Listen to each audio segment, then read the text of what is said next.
Yes, ladies and gentlemen, a very warm welcome to the president of One Championship Thailand. Plai, very nice to see you. How's it going? It's a pleasure to be here. How's everything over there? What are you up to at the moment? Well, things have been very busy in Thailand for One Championship. As you probably know, Thailand has officially become like the hub for our operation, production, and more than 60 events per year that actually come out of Thailand that goes to the rest of the world through either One Fight Night or One Friday Fight. And we are breaking all records when it comes to ratings, popularity, and also impact to the ecosystem as well. So we have essentially become like the number one entertainment property in Thailand from the ratings and the fan base. And everyone is crazy about One Championship in Thailand. So things have been very exciting for us, especially when it comes to our involvement and the development of the local martial art of Muay Thai and bringing it to the world through One Championship and One Friday Fights and One Lumpinee project. It's been over 10 years now. I've been covering One Championship. So I saw the news that there's a renewal of 2 more years at Lumpinee Stadium. So I was very happy to see this. How Yes. how much of a positive sign is this for the future and this relationship with Lumpinee? I think it's very positive because just to give you some of the context background, because Lumpini and essentially the Royal Thai Army invited One Championship about almost 3 years ago to essentially help rejuvenate and revive Muay Thai, and that partnership has been very instrumental in helping One Championship help Muay Thai by upping the standard of Muay Thai by creating many new superstars, not just from Thailand, but from around the world who fight in Muay Thai as well and showcase them to the global stage of One Championship, which, is, the most watched like martial arts program in the world, and that, could not have happened without the help of the Royal Thai Army and the people that we were working with. So, the renewal partnership, it's a natural step that we want to still continue to do the great work, working closely with the institution, right, the Royal Thai Army, the also on the in the, also the Muay Thai ecosystems, all the major promoters who have the desire and also shared vision of wanting to see Muay Thai finally become, a global sport in the same way, as boxing, mixed martial arts has become. We are, working very closely with that, with all the major key stakeholders within the ecosystem, with the obviously with the Lumpini being the premier institution well known around the world as the Muay Thai Stadium of world champions and warriors. So us, working with them, for 2 more years, it's a very positive sign and also a very healthy partnership that we're happy to engage in. And we definitely will be looking to, expand, on more of our impact to the ecosystem, by working closely with organization like Lumpini and Royal Thai Army. Can you outline what the calendar will look like? Will it be as we're used to, or are we going to see anything new, anything expanded? Yep, there will at least be the same number of events as last year, but there is also a good possibility that there will be more shows happening. Whether in Lumpini or maybe even other venues like around the country. So there has been like a lot of interest, from venues, from even like some provincial governments of wanting to essentially bring the experience and the magic of One Championship and One Lumpini to other venues and location around, not just Bangkok, but around Thailand as well. So we actually, have been approached. It's not being new, but we have actually been approached by, many big real estate projects, provinces of wanting to bring One Championship to those venues and provinces. So we could potentially see, some of those projects. You could say like also almost like a roadshow or it's kind of special events that could happen outside of Lumpini as well, on top of the possibility of potentially having more days of competition in Lumpini Stadium itself, because there has been a lot of demand and requests from many athletes, many gyms and promoters within the ecosystem they all of the athletes they want to, you know, get their stage in one Lumpini and one Friday fights, but there is just not enough space for all the athletes and the gyms, in the ecosystem. So if we are able to secure the right partnership to expand on, more competition days for, our show, so there could be potentially maybe two shows within a week instead of one at currently. That could be real possibility coming next year, on top of everything else that we have been talking about. So we'll still see the format of Friday fights, potentially some road shows. Are we going to still see the numbered events, then the big numbered events, the international events, and then um, also the quarterly tent poles? Yes, there will be quarterly. There still be quarterly 10 polls. There will also be, a good possibility of having one numbered event coming back to Thailand as well. That could be, like I mentioned just prior, that potentially another day for competition for, maybe like another one Friday fight. But actually, we could not call it another one Friday fight. Maybe one Saturday, Sunday fight. Who knows? That could be also be a possibility as well. A few So months many back, events. sorry to interrupt you. What were you Yep, saying? yep. Many events will be based in Thailand. The majority of One Championship events will still coming from Thailand as the base and home of Muay Thai and the hub of martial arts. Can I ask, what's the relationship like with RWS? Is it a friendly rival? Is there anything you could learn from each other? They do well in terms of the tourist fan experience, right? Yes, yes. I mean, like with we are, friends and like you said, friendly rivals with all the major organizations in Thailand. And I would say like RWS has a very like, different target market to us, mostly focus on like the local show that like you said attract especially the tourists and the foreigners because they one thing that they is a blessing for them is their location is very ideal to really attract the foreign tourists. And I think like they moved smartly to kind of like position themselves as kind of like almost like a theatric of Muay Thai right in the heart of tourist destination, attracting the local the foreign tourists around there. Yeah, as for like one Friday fights and one Lumpini,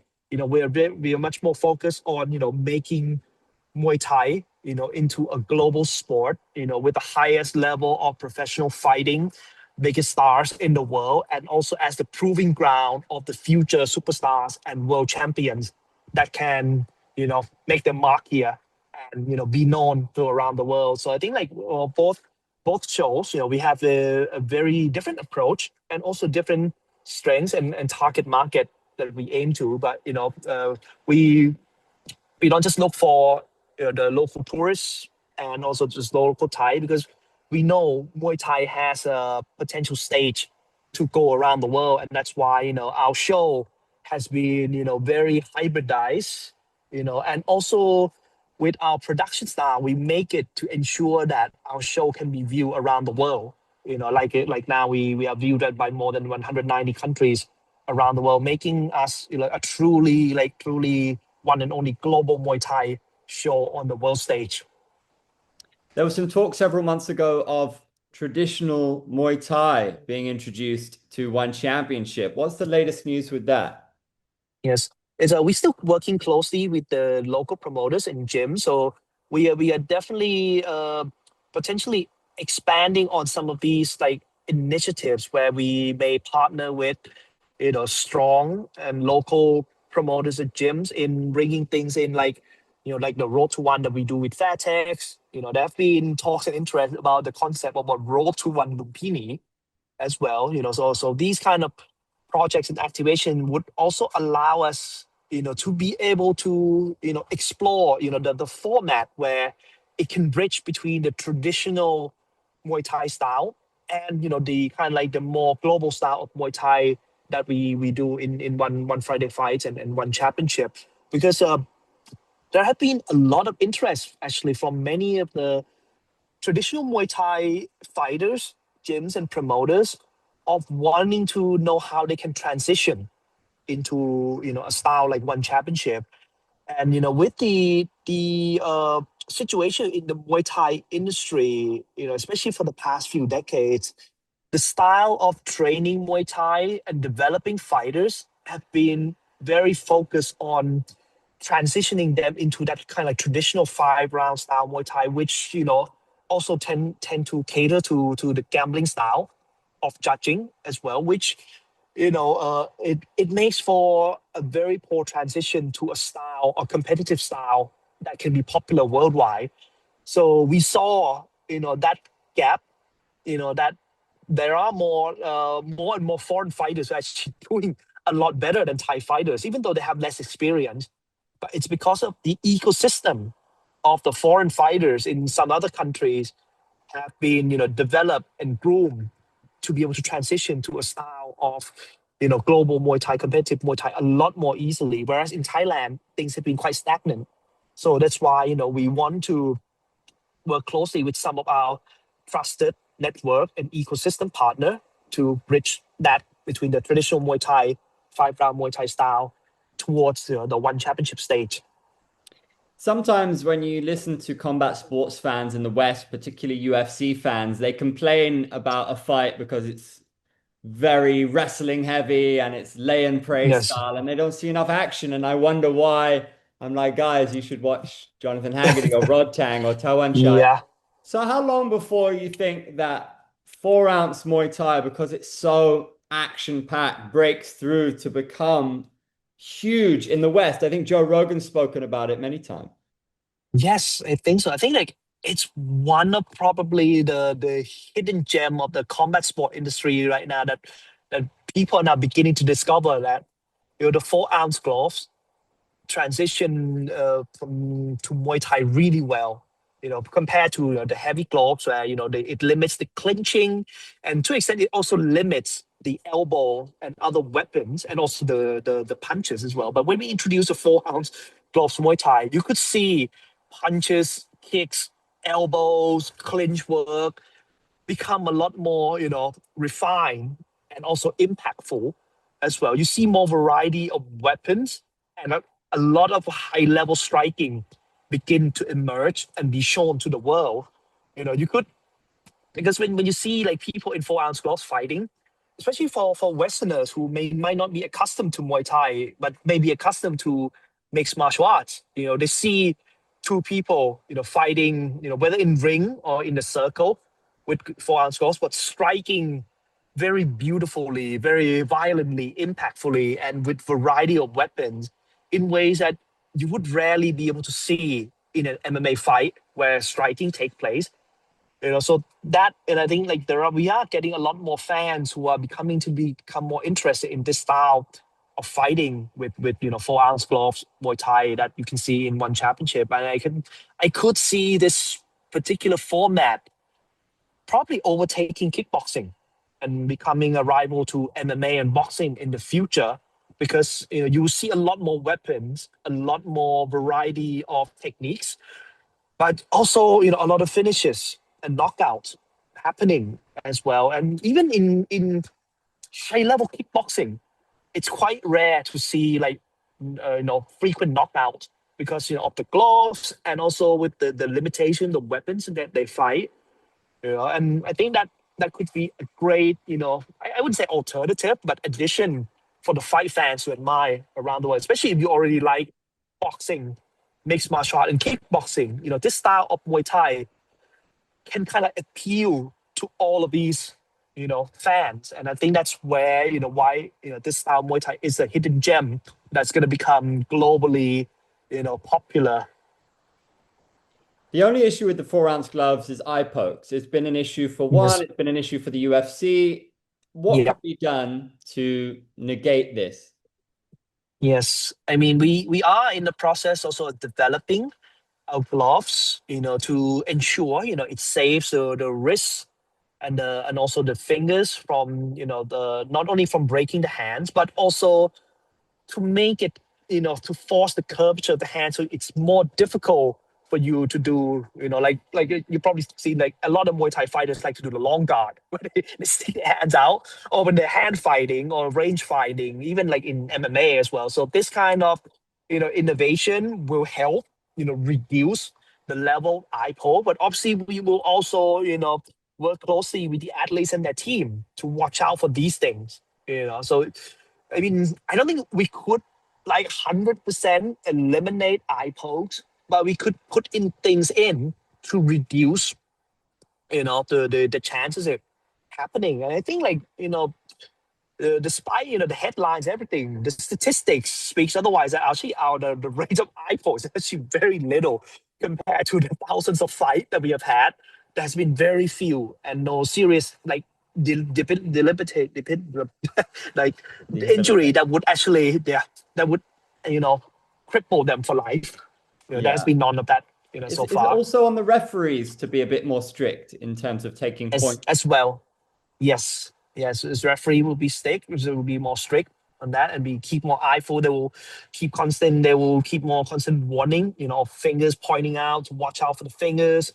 So I think like with the referee action, the new innovation, the gloves that will be coming out soon, and also with the briefing to educate the coaches and the athletes. All these things combined, will help reduce the level eye poke. Can I ask you about weight cutting? So Yes. the idea, I think, is that the hydration testing was a fantastic initiative, but there is no organization that has perfected their approach to weight cutting. And I Yep. don't have the statistics, but it seems like Friday Fights has a much more successful time with fighters making weight than the numbered events. It's disappointing for fans, fighters, coaches, and you also lose money when your stars don't Yes. make weight and fail hydration. So, is it something you're discussing internally, and what can be done to solve this issue of people like huge fights Yep. falling off the card, like what happened with Rod Tang with Nong O? Yes. Yes. I think that is like also something quite new, especially to the industry, especially Muay Thai industry in Thailand, because many Thai fighters, and probably not just like Thai fighters, but many fighters, they like to cut weight, with a shorter period of time. It takes a lot more discipline and dedication for you to actually be able to say like live the 3 months prior to your fight to control everything from your weight, your exercise, your rest, to ensure that your weight, your walking weight, your fighting weight, it's very close. Or try to keep it as close as you can so you don't try to rush in the last week or two, just try to cut weight, and by cutting some water and things like that, which would not make for a good performance, and also high risk. Even if you pass your weight but you do not pass your hydration test, or you might pass the weight hydration test, but your body goes into haywire and you could not function enough to fight.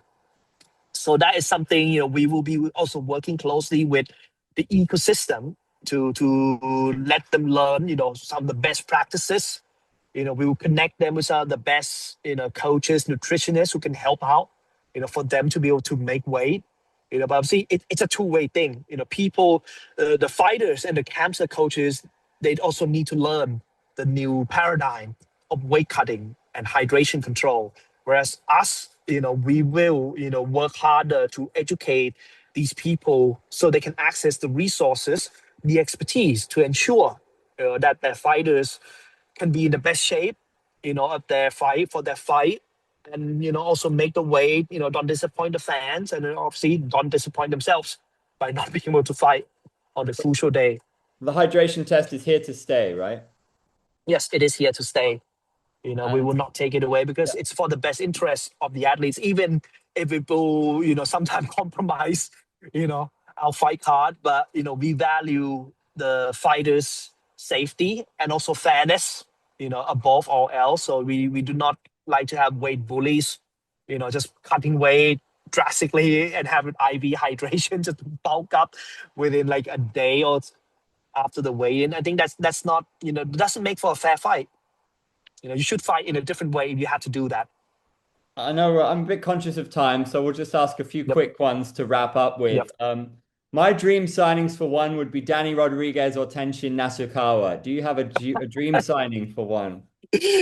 Yeah, definitely. Those two would definitely be dream signing for one. Especially, I would say like tension, because like he's such a big superstar and has had like so much history as well. That people would probably like to see him fight, maybe like Rob Tang or maybe even Takeru again if opportunity permits. Obviously, Danny Rodriguez, is a big star in the Muay Thai world that a lot of fans would probably like to see him, make a transition to one championship as well. So I mean, there's so many many big stars that would be lovely, to have them, fight on our stage. I have to ask, Letway Boxing, we've seen them in the past. Will we see them again? Yes, left way boxing. I mean, there could be possibly we, in the past we did it when we went to Myanmar. So we put in like some fight cards, especially in the lead card and the undercard, and feature. I think I believe we even featured like a tournament, a lightweight tournament, a 1 day tournament, like a 4 man tournament. So we could potentially see something like that when we, especially if we have events, in Myanmar. We like to sometimes localize our fight card offering to cater to the local. So that could be a possibly great possibility to see. Yeah, but for now, we do have many of the lightweight fighters fighting in one championship, whether in Muay Thai rule set or kickboxing rule set, and actually doing really well. They are some of the best striker, some of the or toughest fighter found pound for pound that you could find, to grace the ring. Do you have updates on the flyweight tournament, Muay Thai?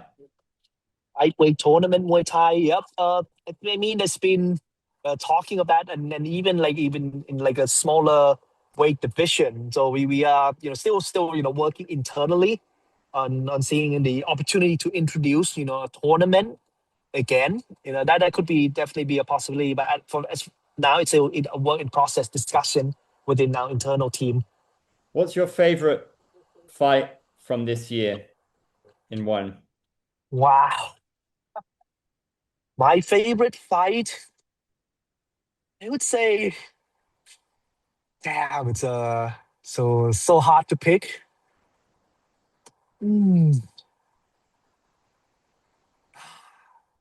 Superbon and Noiri masterclass of kickboxing, by Superbon, but also wow, what a Bushido spirit by Noiri, and also not just like do action the fight, but the aftermath of the fight, the drama, the heartbreaks.